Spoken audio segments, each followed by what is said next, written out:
L'idée de cette maquette, en fait, j'avais envie de travailler sur ces deux univers de la nuit et le jour, du mal et du bien, et du monde de la Reine de la Nuit et de celui de Zarastre. Donc on commence en fait dans cet univers très noir, très sombre, qui est celui de la nuit. Donc c'est pour ça que au départ, ça serait l'évocation d'une forêt avec un peu un sentiment d'inquiétude, d'angoisse, et on va dérouler ce travail vers la Reine de la Nuit.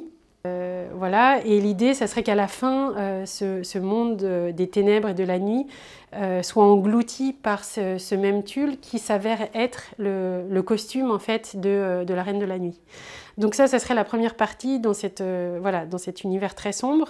Et ensuite, on passerait donc à l'acte 2, au passage du monde de Zarastro, qui est celui plutôt de la lumière, du bien en fait, de l'amour aussi de Tamino pour Pamina.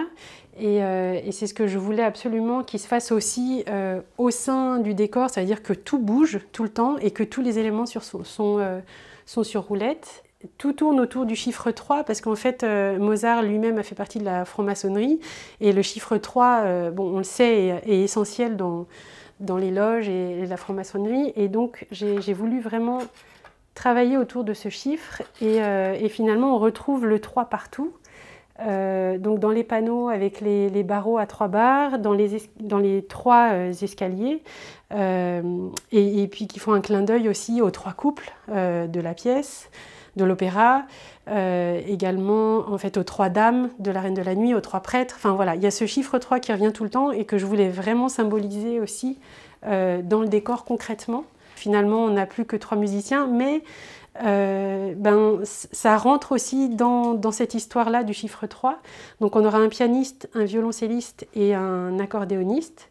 Donc on aurait le piano en bas, le violoncelle un peu plus haut et cet accordéoniste en l'air, suspendu. Et voilà, donc c'est tout un travail autour de ces deux univers, du jour, de la nuit, du mal et du bien, et du passage de toutes ces épreuves de Tamino et de Pamina pour pouvoir obtenir le bonheur et le choix d'être ensemble en fait.